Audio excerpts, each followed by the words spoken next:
The clouds parted over the Isles of Boreas. It was time to choose. The rebellion was in trouble. Ravens were scouting for the secret rebel base. They needed a game changer. Pieces of the Sky Ripper had surfaced. Or so a scholar in the mountains had told him. Surely the weapon that banished the lost gods could defeat the Emperor. Also, a temple had risen out of empty desert, as tempting as it was to explore ancient mysteries. There was a war going on, and also, his old friend Lupino needed rescuing. Of course, Renato had a pretty strong suspicion that Lupino had betrayed the rebellion. But could Renato really leave an old friend to the Ravens?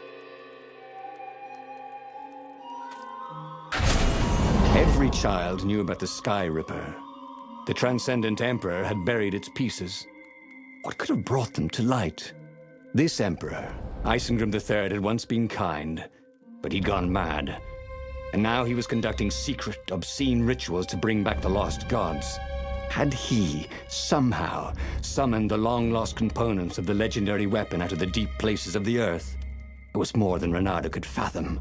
But if he could find a legendary weapon, he would use it.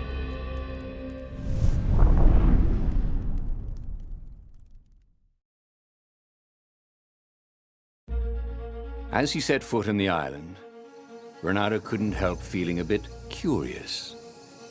Was Lupino still waiting to be rescued? No. He was probably drinking champagne with the ravens. Did ravens drink champagne? Did rabbits? Renato felt oddly thirsty, come to think of it. Why had he chosen the Sky Ripper? Renato never made plans that required constant vigilance. He was a hero. He didn't think too much. He just went with his gut and hoped it all worked out. The Sky Ripper was a long shot. He'd have to devote himself to it. No side journeys, no rescuing old friends. That was against his nature. Could he stick with it?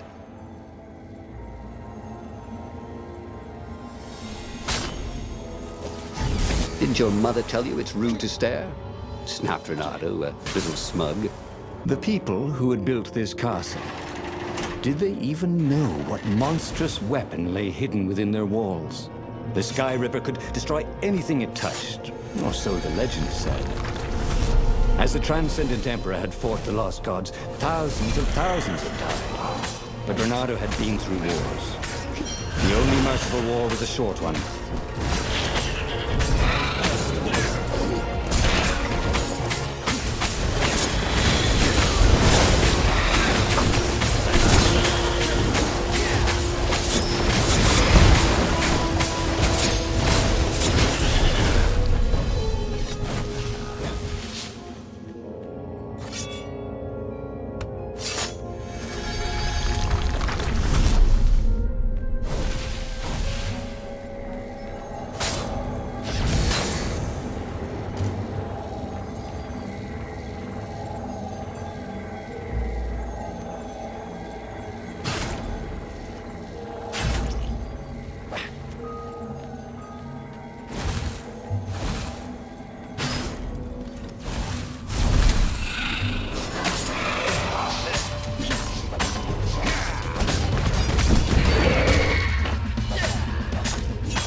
Silent type.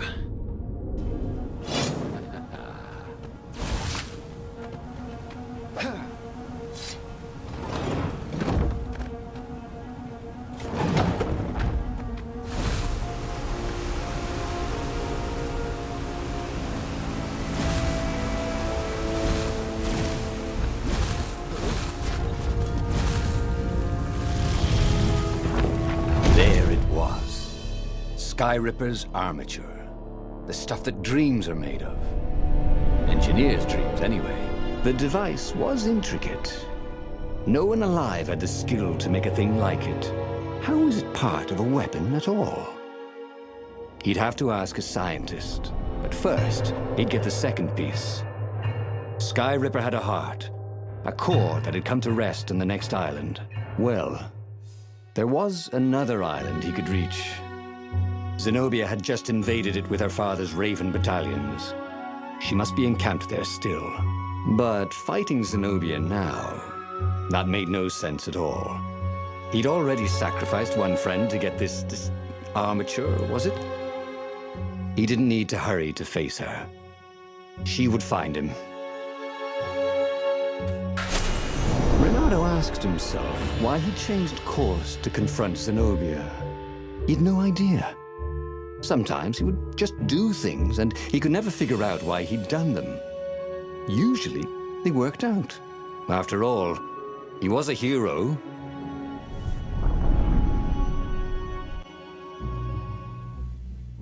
The truth is, though, he wanted to see her, wasn't it? It had been a dozen years since Swordfu School.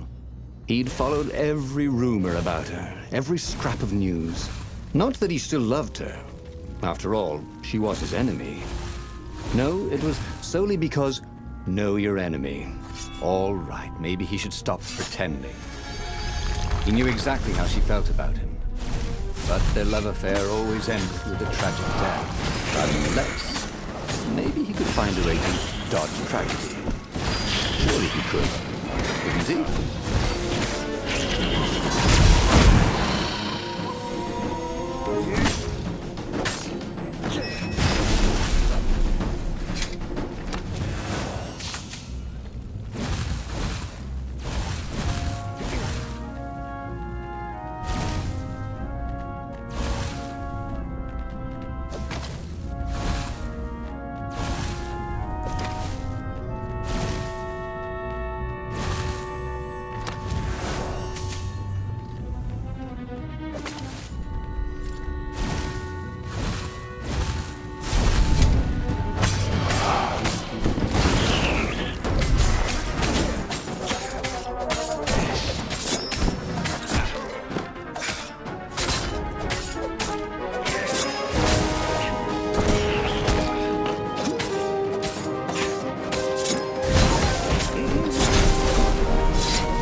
You couldn't hack this kind of firewall. You had to warm it up to you.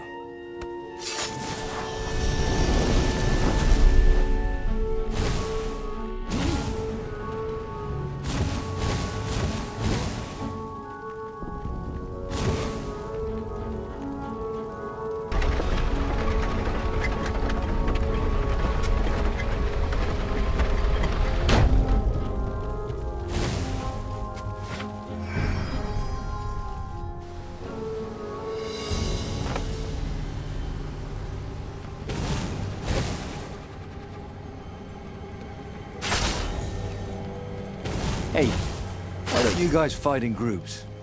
Oh, I know. Because Renato wasn't entirely sure how he was going to capture Zenobia. She'd be expecting him. And he didn't have Lapino to cook up a clever plan. Why was it again that he hadn't got the core?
Renato slinked through Zenobia's ship, making no sound at all.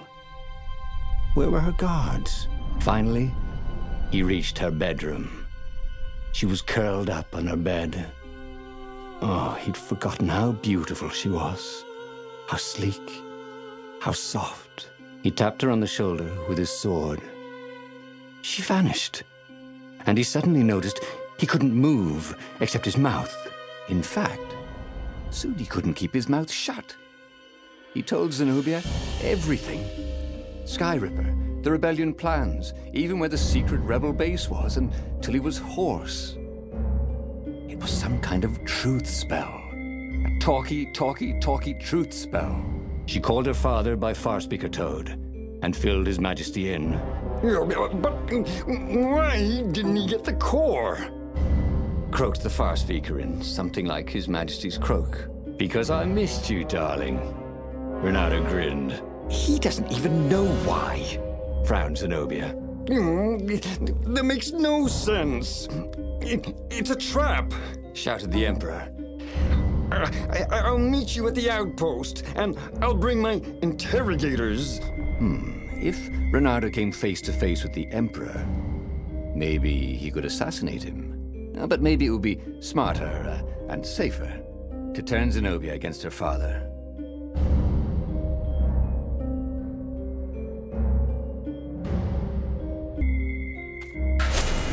You're lying, she said. Somehow you're lying. The spell hadn't worn off yet. He had to tell the truth. The trick was in making sure she wouldn't believe it. The core is perfectly safe, he said. And he tried his hardest to sound sincere. In fact, I almost went to get it myself. Fine then, interrogators it is, she said angrily. I gave you a chance. The Emperor's interrogators were not especially gentle, even by Weasel standards.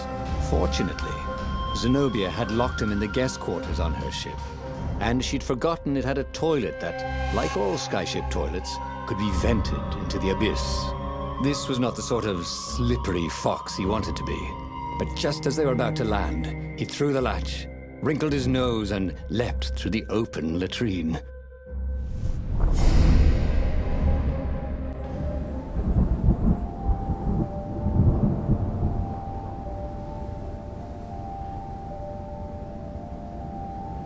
It was a short, safe landing. At least this part of the Nexus hadn't changed too much. Zenobia had been taking him to the Imperial outpost. She'd never expect him to go there by himself. Well, maybe she would. You never knew with her.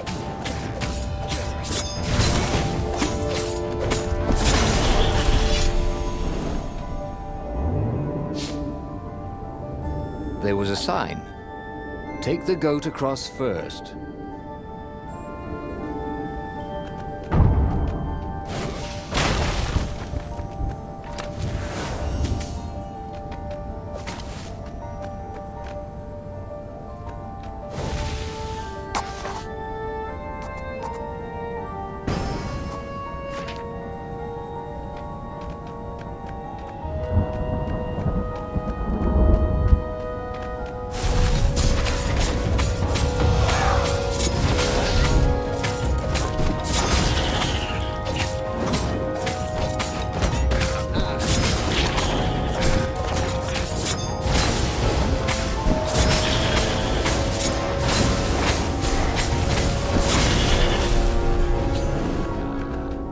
Renato knew Zenobia, and Zenobia knew him.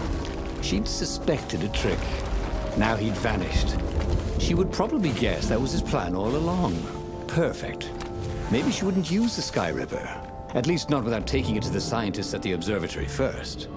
Meanwhile, the Emperor would be coming to the outpost personally. This could be good.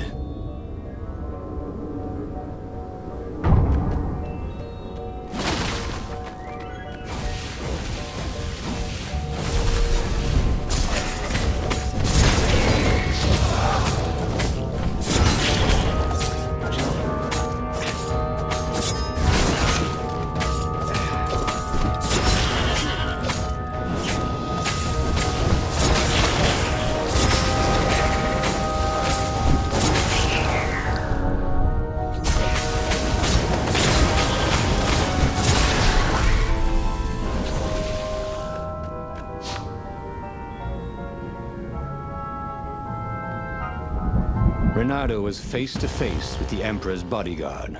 They looked very tough, but the Emperor held them back. Oh, where's my daughter? And how would I know that? Renato grinned at him. She lured me here so that you could kill me, didn't she? Ah, don't be ridiculous, said Renato, trying his best to sound convincing. She loves you. Oh, I knew it. The rabbit told me I couldn't trust her. The Emperor hopped out the door. His phalanx of bodyguards retreated carefully. Renato heard someone call, "Arrest her!" as they left. Well, that's a job well done, thought Renato. Now the fleet would be in all sorts of disarray. But maybe he could find her in the mountains. She always used to go to the mountains to hide from the world. Maybe he could even turn her against her father. Or maybe he could reap the benefits of the chaos he had sown. It was time to report to the Rebel Council, and then launch the attack on a divided and very confused Imperial fleet.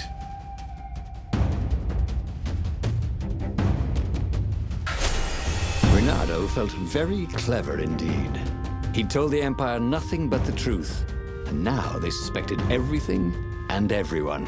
So, why are you going to see Zenobia? He asked himself. It's not just a gloat, is it? No, of course not. Now, turning her against her father was good. It was very good. If she would actually join the rebels, that would be spectacular, right? That was definitely what he was doing.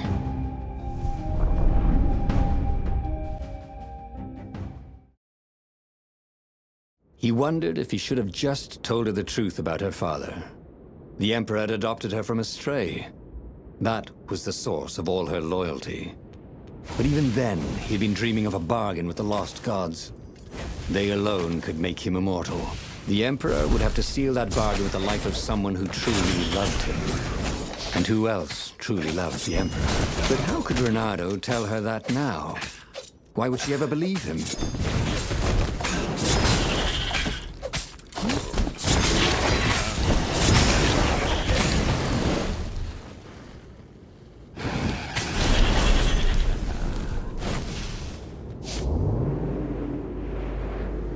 Oh, they really ought to put a railing on this thing, he thought.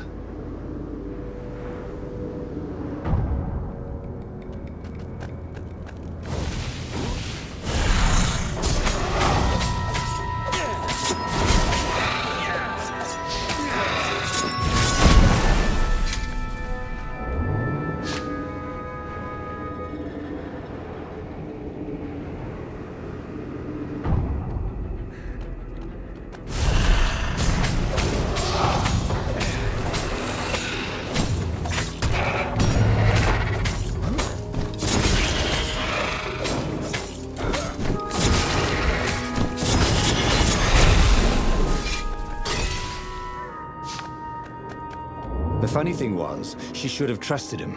He told her the truth, the whole truth, and nothing but the truth. Oh, all right. The truth was, he'd played her like a fiddle. And how often had he ever done that? She was so smart. Smarter than him, really.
Renato had given away the location of the secret base.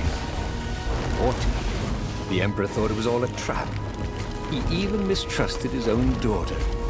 Renato couldn't have done better if he'd planned it.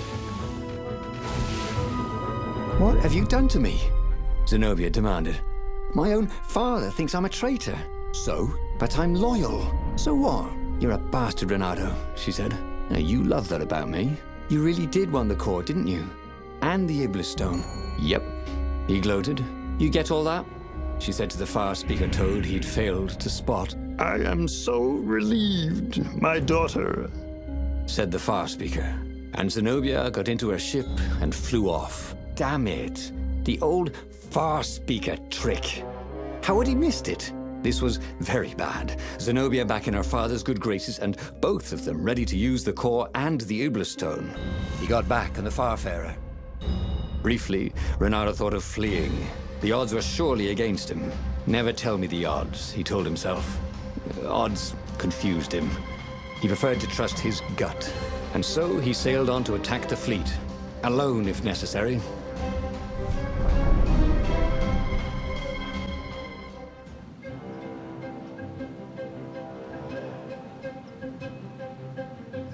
There were not many rebels here, and they were disorganized.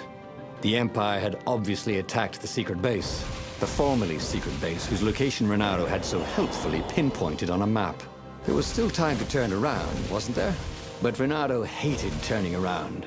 Heroes don't turn around, they just own their screw-ups and turn them into impossible victories, right?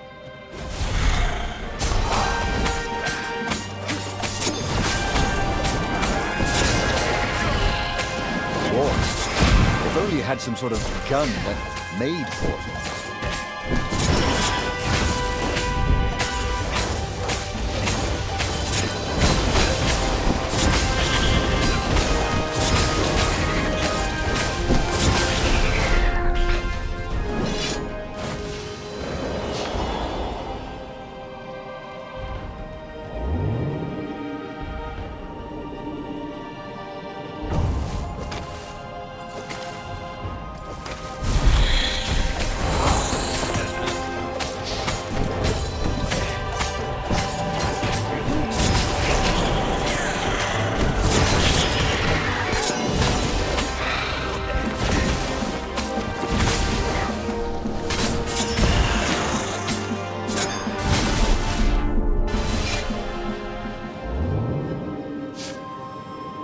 Renato wondered what would happen if he jumped. Would he be rescued by an emergency platform?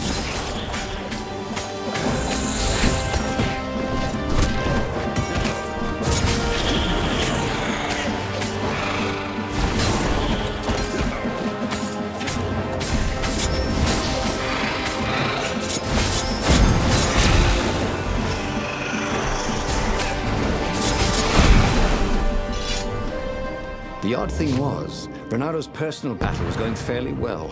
The Ravens immediately in front of him were no quicker or tougher than usual. Where was the power of the core, blasting him off into the abyss? And where was Zenobia? She must be up to something. But whatever it wasn't his problem. Not yet, anyway. It was all going surprisingly well.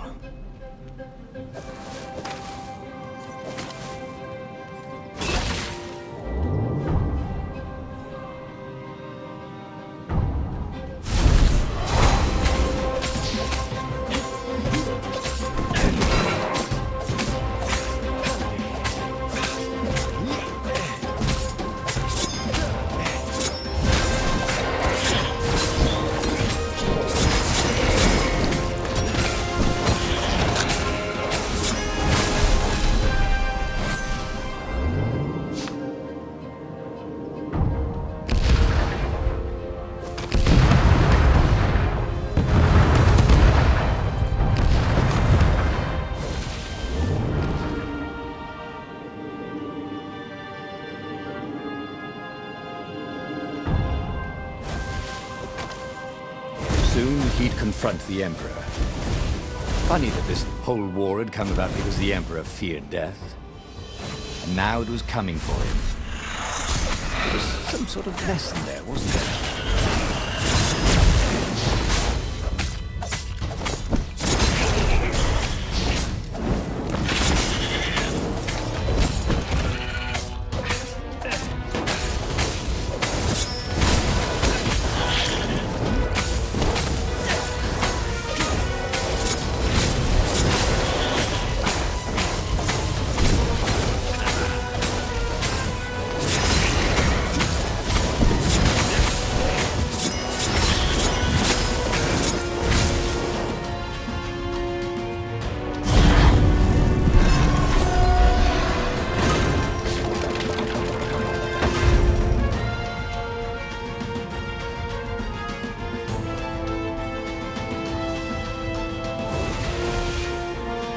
At last, he came to Zenobia and the Emperor.